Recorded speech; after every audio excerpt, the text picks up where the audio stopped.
On sait tous que la fin des temps est proche et en tant qu'épouse du Christ, nous devons être animés par la préparation du grand et glorieux jour où le Christ viendra sur les nuées pour nous amener aux noces de la nuit, aux noces du ciel. C'est pourquoi nous avons besoin de cet enseignement qui va nous aider à être sans tâche, à demeurer sans tâche. Et le sujet, et je crois que c'est l'un des sujets les plus importants pour un chrétien après le salut, qui nous a été donné, bien sûr, par le sacrifice de Jésus à la croix. Et ce sujet n'est jamais assez enseigné, parce que notre croissance spirituelle et notre vie en dépendent. Et vous devez pratiquer et enseigner cela aux autres. Pratiquez tous les jours jusqu'à la fin de votre vie. Ce n'est pas quelque chose qu'on doit faire pendant un temps et passer à autre chose. Et les 4 piliers spirituels garderont votre toit de protection et protégeront votre être tout entier, esprit, âme et corps. Et si l'un de ces piliers venait à manquer, votre toit s'inclinerait et donnerait un droit d'accès à Satan et à ses démons dans votre vie, ce qui amènera attaque, douleur et tourmente. Les 4 piliers représentent le pardon dans 4 domaines différents de votre vie. Une chose importante, c'est pardonner avec votre cœur, pas avec votre intelligence. Beaucoup de gens ont dit, puisque je suis chrétien, je me dois de pardonner. Et le pardon a été fait avec l'intelligence. Je me dois, devoir. Alors que Dieu attend que le pardon se fasse avec le cœur. C'est pour ça que je vous invite, avant de rentrer dans cette démarche du pardon, de travailler votre cœur. Travaillez votre cœur. Priez dans votre cœur. Afin qu'il y ait ce désir. Afin que ce soit le cœur qui s'exprime et non pas votre intelligence. Et c'est ce que la parole de Dieu nous dit. Et dans 2 Jean, chapitre 4, verset 20, il est dit, si quelqu'un dit « j'aime Dieu » et qu'il haïsse son frère, il est menteur. Car celui qui n'aime pas son frère qu'il voit, comment peut-il aimer Dieu qu'il ne voit pas? Et Dieu attend donc que nous pardonnions les uns les autres, sans condition, afin que l'unité puisse résider parmi nous et ainsi il pourra nous aider et nous bénir au travers de sa parole. Ainsi, dans le livre des Lévitiques, au chapitre 19, verset 18, il dit « Tu ne te vengeras point et tu ne garderas point de rancune contre les enfants de ton peuple. Tu aimeras ton prochain comme toi-même. Je suis l'Éternel. » Le pardon est quelque chose que nous devrons faire jusqu'à notre dernier souffle. Ce moment où nous serons pris au ciel pour être dans la présence de Jésus. Et nous avons vu la semaine dernière 2 piliers qui sont importants pour notre vie. Le premier pilier, c'est demander pardon à Dieu par le sang de Christ pour vos péchés et vos iniquités. Matthieu, chapitre 6, verset 12, pardonne-nous nos offenses. C'est le premier pilier spirituel que vous devez ériger dans votre vie. Demandez pardon. Vous savez, vous devez confesser vos péchés et demander pardon. Vous repentir, vous détourner du péché et recevoir le salut par le sang de Jésus. Écoutez, la confession et la repentance sont 2 choses différentes dans votre démarche chrétienne, dans votre marche chrétienne. La confession signifie « je suis pécheur et coupable devant Dieu ». La repentance, je demande pardon et je me détourne du péché. pour la justice de Dieu. Et nous avons besoin chaque jour de demander pardon à Dieu pour nos manquements, pour nos péchés, car ils volent notre justice devant Dieu. Ils volent notre justice. Le pardon fait tomber le mur de séparation. Le pardon représente ce voile qui était dans le lieu très saint et qui s'est déchiré parce que Jésus nous a libérés. Et s'il n'y a pas de pardon, il y a séparation. C'est pour ça que la justice de Dieu, eh bien, est volée. 1 Jean, chapitre 1, versets 8 à 9, si nous disons que nous n'avons pas de péché, et beaucoup de gens se disent, et j'entends souvent dans le monde chrétien, j'aime tout le monde. Hein, si nous disons que nous n'avons pas de péché, nous nous séduisons nous-mêmes. Et la vérité n'est point en nous. Si nous confessons nos péchés, il est fidèle et juste pour nous pardonner nos péchés et nous purifier de toute iniquité. Et je veux bien que chacun de nous puissions réfléchir. Parce que bien souvent, en tant que chrétiens, nous pensons aimer tout le monde. Mais il y a des gens qu'on aime plus que d'autres. Il y a des gens qu'on a mis certaines marques, certains écarts. Non, l'amour est le même. Imaginez que Jésus vous aime à vous d'une manière qui fasse des différences dans l'amour. Qu'il vous aime plus à vous que quelqu'un d'autre, ou qu'il aime plus quelqu'un d'autre que vous. Non, l'amour de Dieu est le même pour tous. Et nous devons aussi aimer tous avec ce même amour. Ça nous fait réfléchir. C'est pour ça que nous devons ériger ce pilier du pardon dans notre vie quotidienne. Pardonne-moi, Seigneur, pardonne-moi pour ça, pardonne-moi pour les actes, pardonne-moi, parce que j'ai besoin d'être pardonné. Et je veux me détourner de la repentance, me repentir de mes mauvaises actions. Je te demande pardon, mais je veux arriver à la repentance. N'hésitez pas à vous repentir. Parce que quand vous vous repentez avec le cœur, vous avez du dégoût pour le péché. Ça vous crée du dégoût. Et à partir de là, vous avez envie de vous détourner de ces choses. Quand vous savez, par exemple, que vous êtes en train de fumer et que vous êtes captif dans la cigarette, eh bien, que vous vous repentez devant le Seigneur, il se crée en vous une notion de dégoût parce que vous savez que ce n'est pas bon pour votre santé. Et alors, vous avez envie de vous détourner. À ce moment-là, le Seigneur est au rendez-vous et c'est la délivrance. Donc, c'est le deuxième pilier. Demander pardon aux autres. Vous avez bien remarqué que Dieu, les autres sont indissociables. On ne peut pas dire j'aime Dieu et ne pas aimer ses frères et sœurs. On ne peut pas avoir un culte à Dieu et ne pas avoir un culte entre frères et sœurs.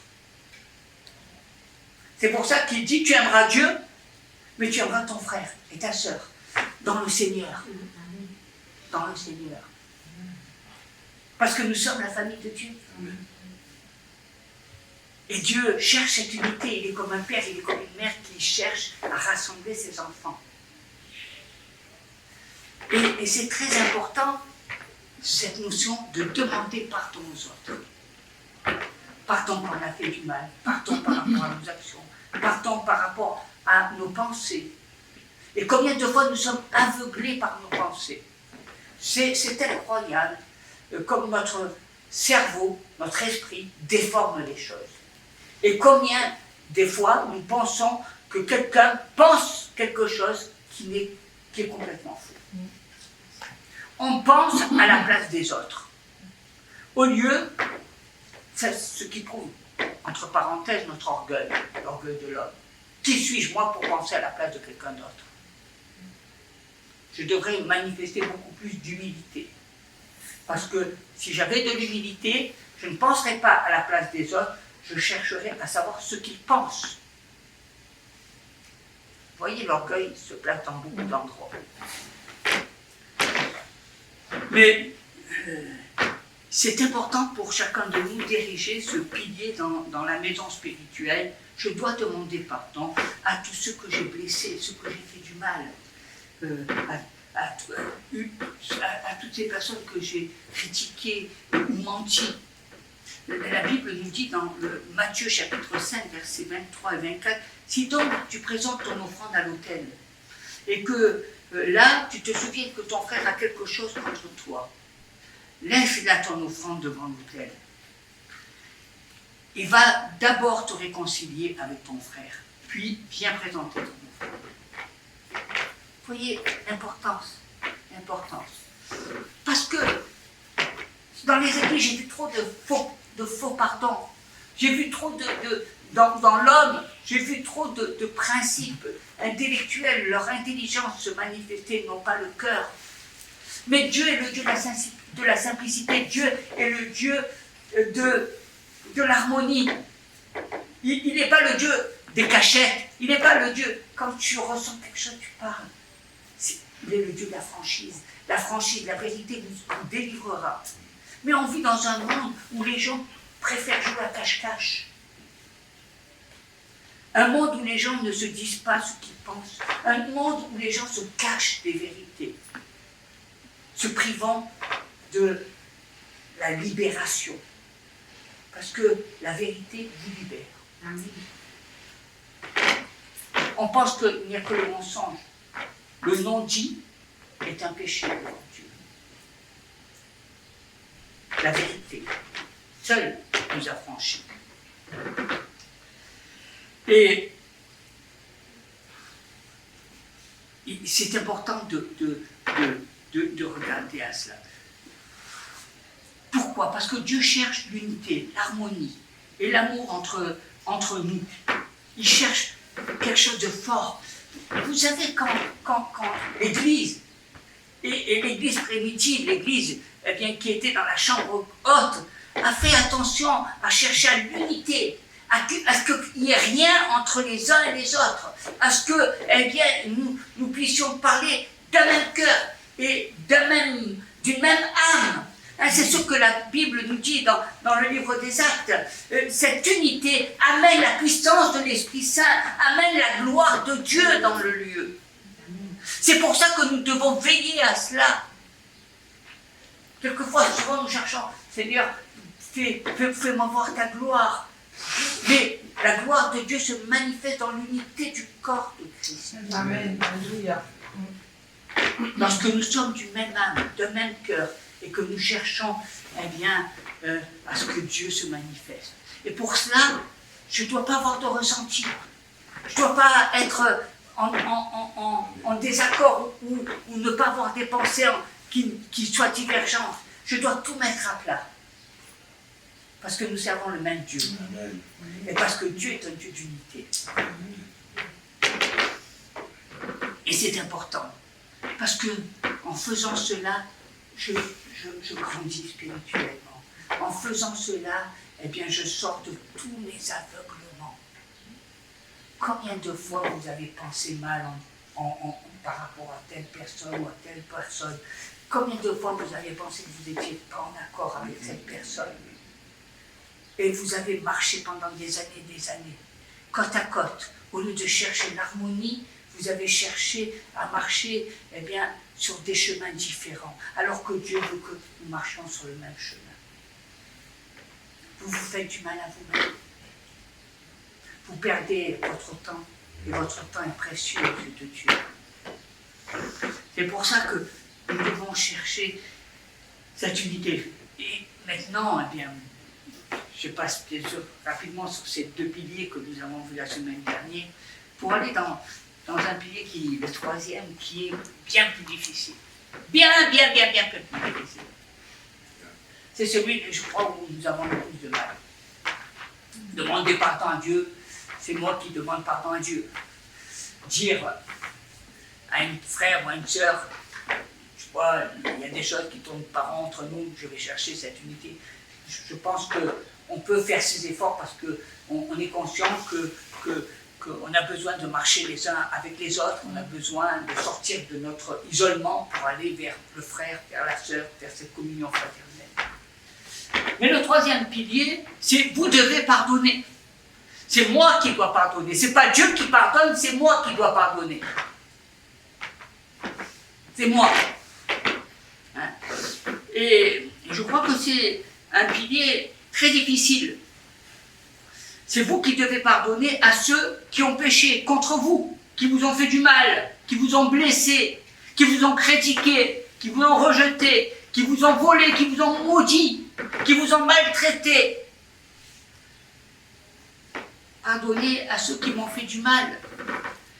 Je crois que c'est là un moment où on attaque la souffrance. Parce que il y a eu beaucoup de souffrance dans le cœur des personnes par rapport à ce que les gens ont pu faire, vous faire. Mais aujourd'hui est une bonne nouvelle, parce que vous devez vous réjouir, parce que vous pouvez prendre la décision dans votre cœur de changer cette douleur en liberté, en joie, dans votre âme, en leur pardonnant. Vous pouvez le faire, vous pouvez prendre cette décision. Et c'est pour ça que Dieu veut que vous ôtiez quelquefois vos lunettes pour que vous puissiez voir les choses vraies. Matthieu chapitre 11, versets 25 et 27 nous dit « Et quand vous ferez votre prière, si vous avez quelque chose contre quelqu'un, pardonnez-lui, afin que votre Père aussi qui est dans les cieux vous pardonne vos fautes. » Verset 26. Mais, écoutez bien ça, mais si vous ne pardonnez pas, votre Père qui est dans les cieux ne vous pardonnera pas non plus vos fautes. Vous voyez que le pardon de Dieu est lié à ce que vous ayez aussi pardonné à ceux qui vous ont fait du mal. Hein? Le mais se produit quand vous ne pardonnez pas. Voici ce que Dieu nous dit dans Ésaïe chapitre 59, verset 2. Mais vos iniquités ont fait séparation entre vous et votre Dieu, et vos péchés ont fait qu'il a caché de vous sa face pour ne pas écouter. Le péché, le non-pardon, fait que Dieu cache sa face. Il y a un mur de séparation. C'est pour ça que nous devons veiller à ces 4 piliers. Hein, le premier pilier, c'est ce que nous pratiquons bien souvent quand nous venons à Jésus, pardonne-moi.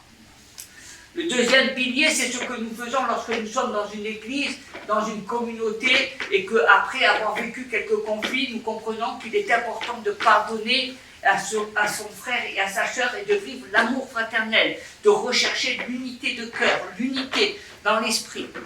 Le troisième pilier est pardonner à ceux qui m'ont fait du mal, à ceux qui m'ont offensé. Et il est très clair que Jésus veut nous faire connaître ce piège dangereux de l'esprit du non-pardon. Et il en parle d'ailleurs dans Matthieu au chapitre 6, verset 12, et il enseigne à ses jeunes disciples à prier. Et pardonne nos offenses comme nous pardonnons aussi à ceux qui nous ont offensés.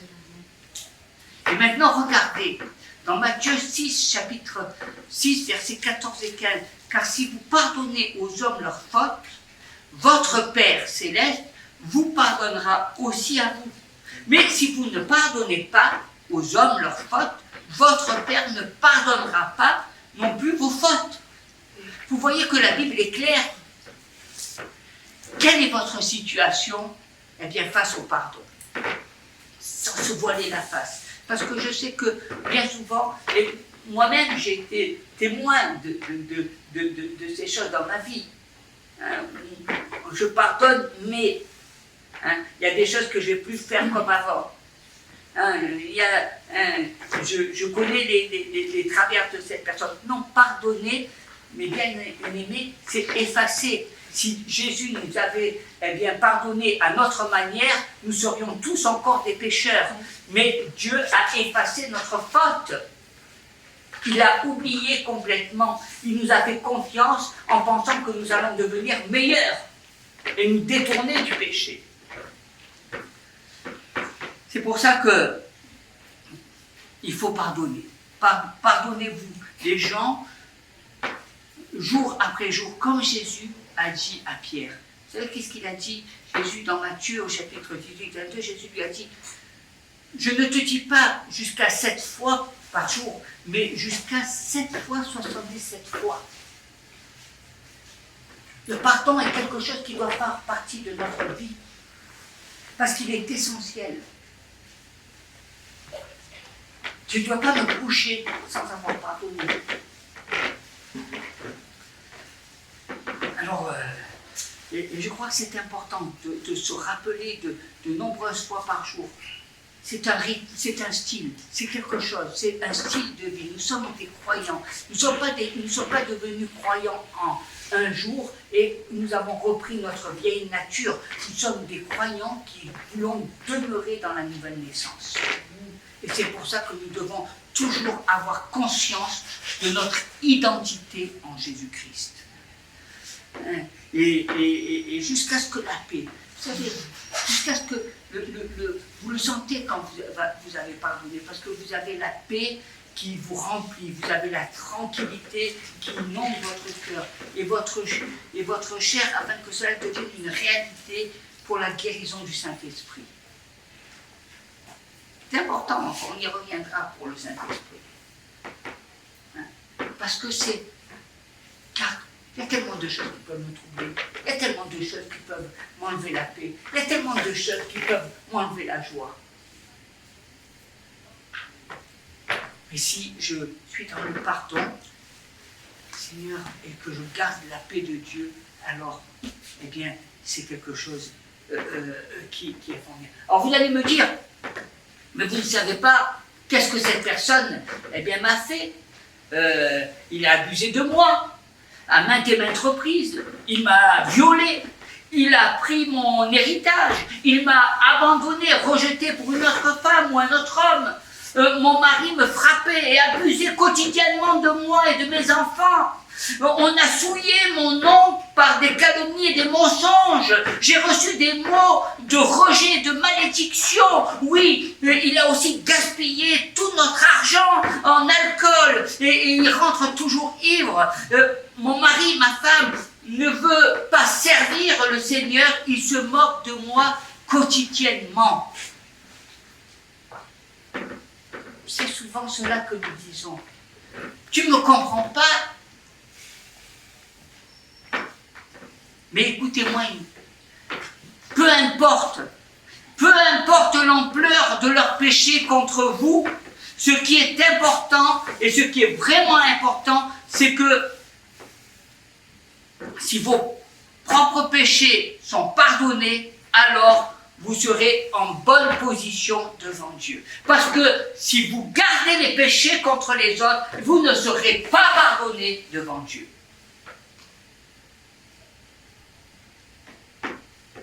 C'est quelque chose d'obligatoire. C'est pas facultatif. C'est une vie dans la plénitude, dans la sérénité de Dieu. C'est quelque chose de serein. C'est un travail que nous devons faire de nous-mêmes. C'est un travail que nous devons rechercher. Il n'y a pas d'autre. Je peux dire il y a le temps de Dieu, mais je sais qu'il n'y a pas d'autre chemin. Et je sais que c'est difficile de pardonner à quelqu'un qui vous a peut-être violé. Je sais que c'est difficile de pardonner à des personnes qui vous ont peut-être fait beaucoup de mal dans votre vie. Mais vous devez pardonner. Et si vous ne pardonnez pas, il n'y aura pas de pardon pour vous.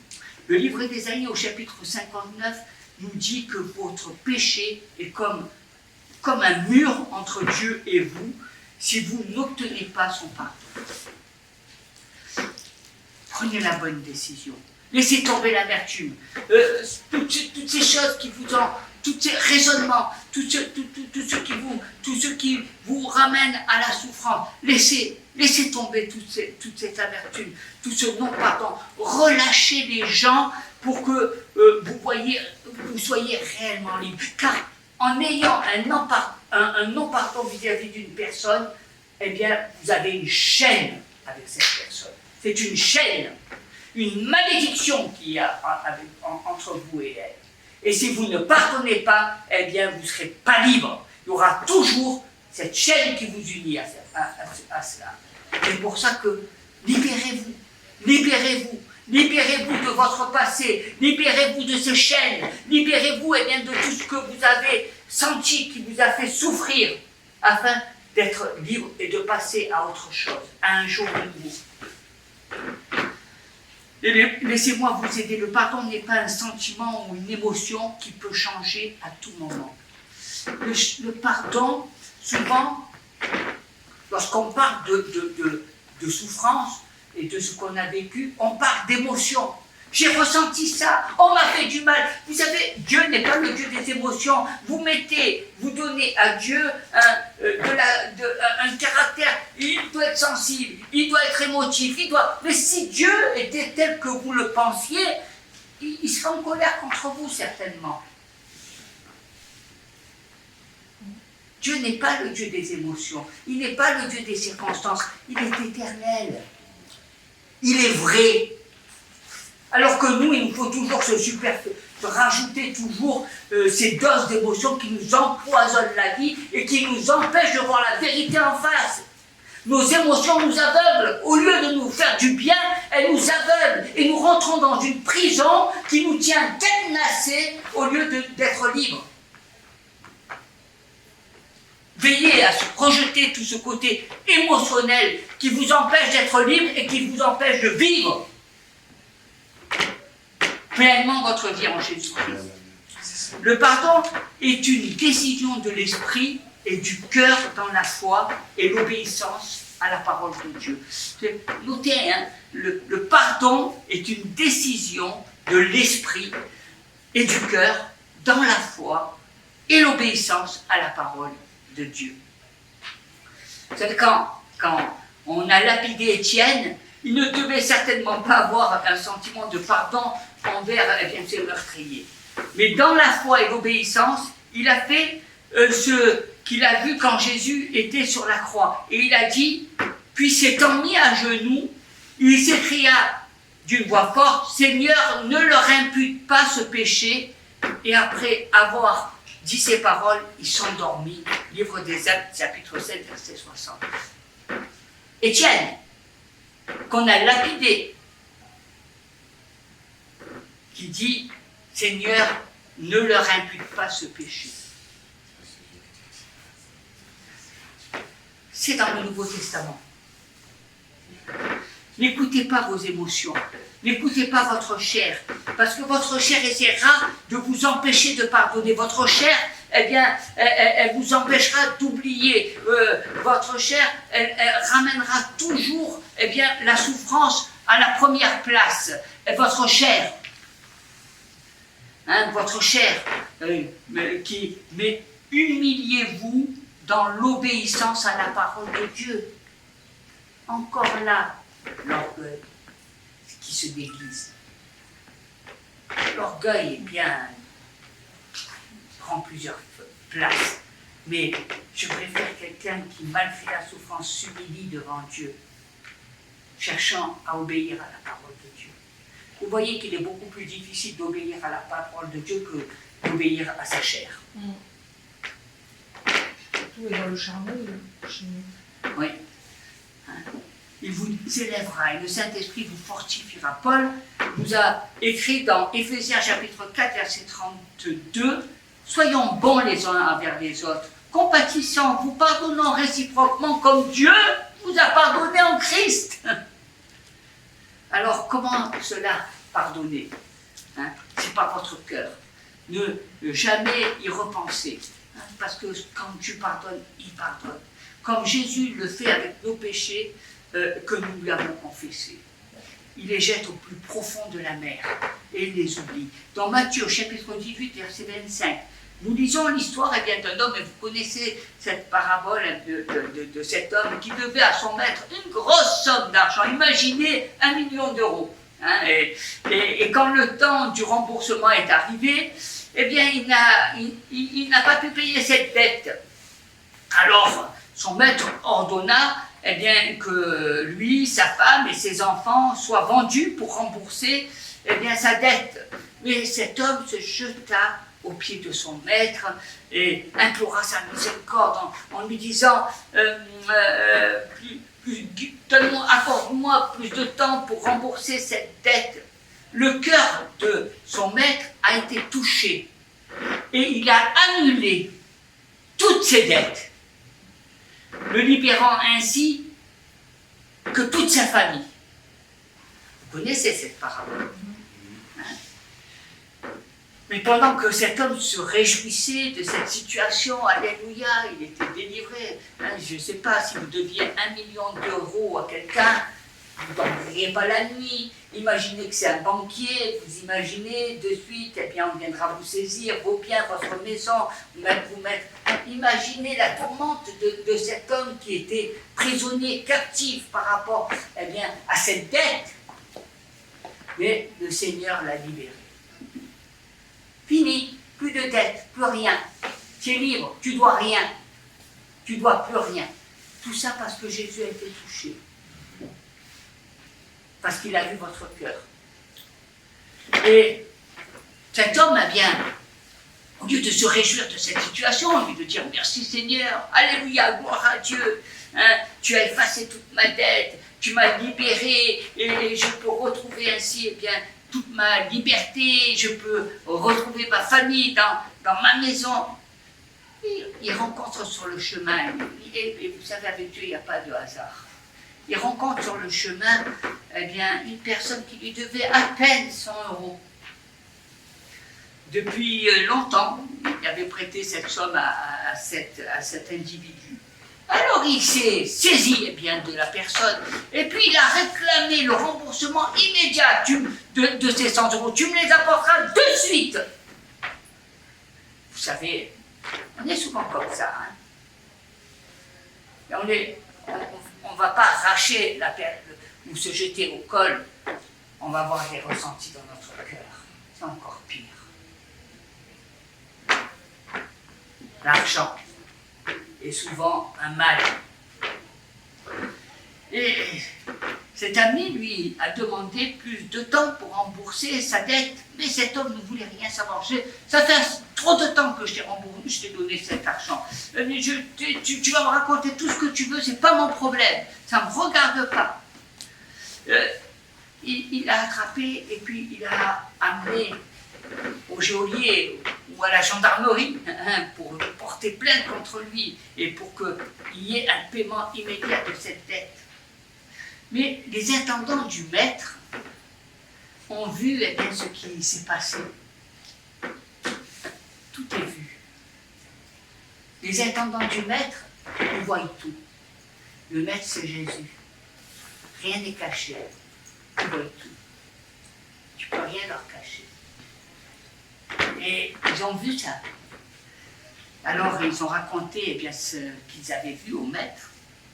Et le maître a été en colère, rempli de colère contre cet homme, qui n'avait pas fait miséricorde envers eh bien, son prochain, de la même manière que lui a reçu miséricorde de la part du maître. Et le maître lui a dit au verset 33, « Ne devais-tu pas aussi avoir pitié de ton compagnon comme moi j'ai eu pitié de toi ?» Pardon. Et son maître hérité le livra au bourreau, jusqu'à ce qu'il lui payait tout ce qu'il devait. 1 million d'euros. Il est passé à côté de la plus grande des bénédictions.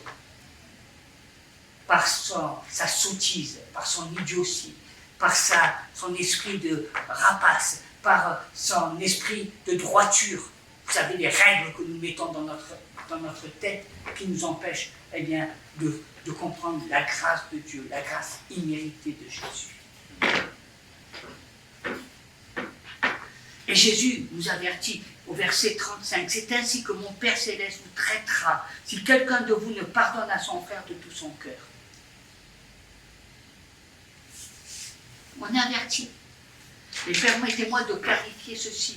Les bourreaux et les tortionnaires sont des démons qui viendront dans votre vie et apporteront douleur, désastre, souffrance, maladie, parce que la désobéissance à la parole de Dieu est comme la rébellion et la sorcellerie amènent des conséquences terribles pour les coupables. De la même manière, des porcs. Tout ça par notre manque d'intelligence, par notre manque de cœur. Par conséquent, eh bien, ne vous mettez pas dans cette situation, de sorte que les bourreaux démoniaques puissent accéder à votre vie. Ne donnez pas au diable une opportunité d'entrer dans votre vie. Le diable n'a pas accès. Mais si nous fermons la porte du pardon, et si nous ne pardonnons pas à ceux qui nous ont offensés, il y a un mur entre nous et Dieu ne peut rien faire. Et nous sommes livrés en pâture au bourreau. Ne mettez pas les gens en prison avec votre non-pardon, parce que lorsque vous ne pardonnez pas à une personne, vous la tenez captive. Et libérez, parce que vous serez en prison vous-même étant tourmenté. C'est une chaîne. Et si vous faites le compte, vous verrez clairement que la bonne façon de procéder, c'est la voie de Dieu. Pardonnez de tout votre cœur et Dieu vous pardonnera, vous bénira pour avoir obéi à sa parole. C'est ça l'obéissance, vaut mieux que tous les sacrifices. Le non-pardon est l'une des raisons majeures pour lesquelles les chrétiens ne reçoivent pas la guérison et la délivrance, ainsi que le baptême du Saint-Esprit. Le non-pardon. Je le répète, le non-pardon est l'une des raisons majeures pour lesquelles les chrétiens ne reçoivent pas la guérison et la délivrance, ainsi que le baptême du Saint-Esprit. Le non-pardon amènera le diable à mettre en vous une racine d'amertume qui grandira et tuera votre joie, votre amour et votre vie. L'amertume vous poursuivra jusqu'à vous détruire et elle sera comme un poison qui vous tuera à petit feu tout au long de votre vie. Luc chapitre 6 verset 37, ne condamnez point et vous ne serez point condamnés, ou encore pardonnez et vous serez pardonnés. Le pardon porte des bons fruits. La paix de Dieu dans votre vie, parce que vous avez obéi à sa parole. C'est une délivrance. L'obéissance vaut mieux que tous les sacrifices, a dit Paul, lorsque dans le livre de Corinthiens, au chapitre 2 épîtres Corinthiens, chapitre 2, verset 10, « Or, à qui vous pardonnez, je pardonne aussi. » Vous vous rendez compte? À qui vous pardonnez, vous, je pardonne aussi.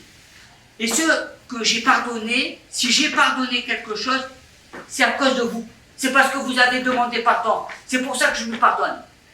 Vous imaginez? C'est à cause de vous, en présence de Christ.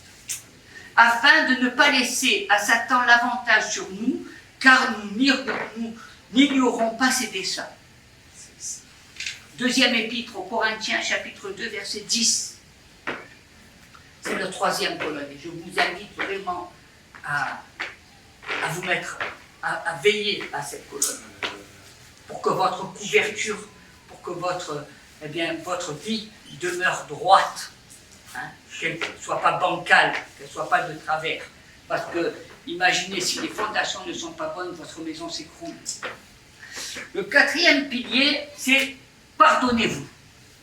Vous devez vous pardonner parce que si vous êtes confessé à lui, à Jésus, et que vous vous êtes repenti de votre péché, Dieu vous a pardonné. Et je vois souvent des gens qui me rappellent et qui me racontent, et qui me racontent, et qui me racontent, après avoir demandé pardon à Dieu, encore leur vie, leur péché, et remettent une couche, et une deuxième couche, et une troisième couche, et une quatrième couche. Ça veut dire qu'ils ne se sont pas pardonnés. Dieu vous a pardonné. Mais est-ce que toi, tu t'es pardonné? Dieu vous a pardonné. Mais vous, vous n'êtes pas pardonné. Et beaucoup de chrétiens marchent dans la condamnation, dans leur cœur. Ils sont tourmentés par le diable parce qu'ils n'arrivent pas à se pardonner. Ils n'arrivent pas. Ça peut être un divorce, un avortement, des abus, des relations sexuelles hors mariage. Peut-être que le mari ou la femme ne le sait pas. Des relations sexuelles avant le mariage, des mensonges, des vols, des préjudices. Peu importe. Dieu sait tout et n'est pas surpris par vos péchés passés. Dieu sait tout de vous. Rien n'est caché. Il voit tout. Il est omniprésent, omniscient.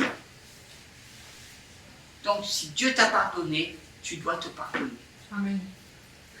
Et une fois que vous êtes repenti de vos péchés et que vous avez pris la décision de marcher en nouveauté de vie dans le Seigneur, que vous êtes passé par le baptême d'eau et d'esprit, vous êtes devenu une nouvelle créature. Et toute chose est devenue nouvelle. Le Seigneur vous a purifié par son sang.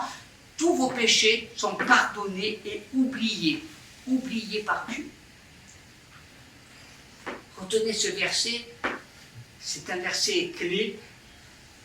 Romains chapitre 8, verset 1, il y en a un qui le connaissent, qu'est-ce qu'il dit? Qui pourra nous condamner? Non. Qui pourra? Non. Il n'y a donc maintenant plus de condamnation pour ceux qui sont en Jésus-Christ. En effet, la loi de l'Esprit de vie en Jésus-Christ m'a affranchi de la loi du péché et de la mort. Hein, alléluia. Vous êtes libre. Si le diable veut vous rappeler votre passé, citez-lui ce verset, rappelez-lui que son avenir est en enfer et qu'il n'est pas avec vous. Votre avenir, vous, il est dans le ciel, dans la présence de Dieu. Amen. Hein? Rappelez-vous que c'est par la foi et la décision venant de votre cœur de pardonner et de croire en la parole de Dieu que vous serez libre. Et vous êtes sauvés par grâce et non pas par les œuvres. Plus de dépression. Ce n'est plus vos sentiments qui dirigent, mais c'est ce que la parole de Dieu vous dit. Bien souvent, on pense que c'est par notre mérite. Hein? Non, c'est par grâce. C'est ça la grâce de Dieu. On veut que tout soit. Je veux travailler, me payer quelque chose par mon travail. Vous savez que ça, c'est une condamnation de Dieu parce que c'est une condamnation qui a été donnée par la désobéissance de l'homme. Dieu avait mis dans le jardin l'homme et tout lui était donné. Et parce qu'il a désobéi à Dieu, alors il a dit tu travailleras et tu gagneras ton pain à la sueur de ton frein. C'est une condamnation et ce n'est pas une bénédiction. Nous avons fait de la condamnation de Dieu une bénédiction. Non, l'homme est appelé à être une bénédiction pour les autres. Nous sommes porteurs de la bénédiction de Dieu. Et nous sommes toujours par ces principes un peu du catholicisme, les œuvres. Dieu aime les œuvres, on peut faire des bonnes choses, mais c'est par grâce que vous êtes sauvés. Amen. C'est ça la nouvelle nature de Christ. Alléluia. Hein? Et c'est important parce que il faut croire en la parole de Dieu. Est-ce que vous croyez en la parole de Dieu? Croire en la parole, c'est commencer à pardonner à vous-même. Dire Seigneur, voilà, je te demande pardon et je suis pardonné. Et je crois que c'est quand vous savez, souvent je vois les gens quand ils ont toujours la tête baissée. Il faut lever la tête. Quand je suis pardonné, j'ai plus rien. Il n'y a plus rien, je me suis pardonné. Dieu m'a pardonné, je suis libre. Pourquoi je vais regarder les choses comme comme un coupable? Un coupable, il baisse la tête. Mais quelqu'un qui est libre, il regarde dans les yeux. parce que ça n'existe plus. Ma faute a été pardonnée, mon péché a été effacé. Si tu viens me rappeler les choses de mon passé, je te dirai, Jésus m'a pardonné la faute et moi, eh bien, c'est fini. Dieu n'est pas le Dieu des éternelles personnes qui demandent pardon et pardon et pardon et pardon parce qu'ils ne se sont pas pardonnés. Parce que Dieu, quand il nous pardonne, il nous pardonne. Si je me repens et si je me détourne de mes mauvaises voies. Et c'est important de lever la tête, de vivre la liberté du pardon, parce que c'est une grâce. Vous savez, le pardon et la grâce, c'est des choses extraordinaires. Ce n'est pas dans la culture occidentale, mais le peuple juif va sauter, bondir de joie, parce que le pardon, c'est ce qu'ils ont recherché. Ils l'ont une fois par an pendant le jour du Kippour, alors que vous pouvez l'avoir tous les jours de votre vie. Amen. Alléluia. Le Kippour, eh bien, il a été manifesté à la croix. Dans l'épître de Jean, chapitre 1, verset 7, « Mais si nous marchons dans la lumière, comme il est lui-même dans la lumière, nous sommes mutuellement en communion, et le sang de Jésus, son Fils, nous purifie de tout péché. » De tout péché. Nous avons été purifiés de tout péché. Les choses les plus horribles que tu as faites, tu as été libéré par le Seigneur. Et dans Romains, au chapitre 6, verset 18, « Ayant été affranchis du péché, vous êtes devenus esclaves de la justice. » La justice, qu'est-ce que c'est? Cela signifie se tenir juste devant Dieu par Jésus-Christ, notre Rédempteur. Je suis devant nous, Seigneur. Le mur qui me séparait est tombé. Je suis rentré dans la justice de Dieu. Il m'a purifié. Et quand je suis dans la présence de Dieu, eh bien, il guérit mon cœur brisé. Il me rend libre. Il est capable d'enlever eh bien, toute ma culpabilité, toute la condamnation, toute la dépression, la peur dans ma vie. Voilà, parce que je rentre dans la justice de Dieu, parce que la dépression a été balayée, la maladie a été vaincue, parce que la joie, c'est quand je rentre dans la justice. Alléluia. Et une fois que vous aurez avoué et que vous êtes repenti de vos péchés, Dieu n'y repensera jamais. Il n'y pense plus. Certaines personnes pourraient tenir Dieu responsable, et je le vois souvent, vous savez, il y a des gens qui disent comme ça, oui, mais tu sais, ma vie, elle n'a pas été facile, Dieu aurait pu agir. Pourquoi Dieu n'a pas fait ça? Pourquoi Dieu? Pourquoi? On tient souvent Dieu comme responsable. Même des fois, des gens qui sont malades, qui disent, pourquoi je suis malade? Dieu, qu'est-ce que j'ai fait? Et j'ai vu même des chrétiens tenir Dieu comme responsable de leur maladie. Alors que Dieu n'est pas le Dieu de la maladie. Et je crois que c'est important parce que c'est de la confusion qui règne dans leur cœur. Vous voyez, le chrétien a beaucoup de confusion, beaucoup de choses qu'il a gardées du catholicisme et qui mettent les idées pas claires. La confusion. Ils sont confus. Oui, les œuvres, pourquoi je suis malade, qu'est-ce que j'ai fait, pourquoi tu me fais ça, je ne méritais pas ça. On s'en prend à Dieu, au lieu de le louer, au lieu de le célébrer, au lieu de le remercier, on voit toujours que le verre moitié vide et on ne voit jamais le verre plein, on ne voit jamais ce que Dieu nous a fait. Tout ce qui est bon, eh bien, ça rentre dans un seau qui n'a pas de fond, et tout ce qui est mauvais, on le garde précieusement. Mais si Jésus faisait de même avec nous, on serait bien embêtés. On serait vraiment embêtés. C'est pour ça que Dieu est un Dieu d'amour.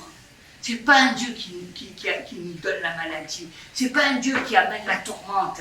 Un Dieu est un Dieu d'amour. Et il ne peut commettre de péché. Il est pur, notre Dieu. Imaginez le Dieu bon, le Dieu pauvre qui envoie les maladies, qui envoie les tourments, qui envoie la dépression. Ça n'existe pas, ça. Dieu, dans sa nature, est 3 fois ça. Le diable est un bourreau. C'est le malin. et cherchera toujours à vous voler, tuer, détruire, non seulement vous, mais aussi votre famille. Le diable rôde. Et je vous incite à demander pardon à Dieu pour vos mauvaises pensées et à le recevoir dans votre vie. Car il apportera bien, son amour et cela restaurera aussi votre relation avec lui. Dans la première épître de Jean, chapitre 1, verset 9, il est dit, si nous confessons nos péchés, il est fidèle et juste pour nous les pardonner et pour nous purifier de toute iniquité. Maintenant, vous connaissez les 4 piliers qui soutiendront bien, le toit de protection de votre vie. Que votre foi puisse plaire à Dieu, marcher quotidiennement dans le pardon vers tous ceux qui vous entourent et envers vous-même. Et c'est important de prier. Hein? On peut s'incliner dans la prière. L'Esprit Saint œuvre dans le cœur des hommes pour qu'ils puissent recevoir la parole de Dieu et la mettre en pratique. Je le demande au nom de Jésus.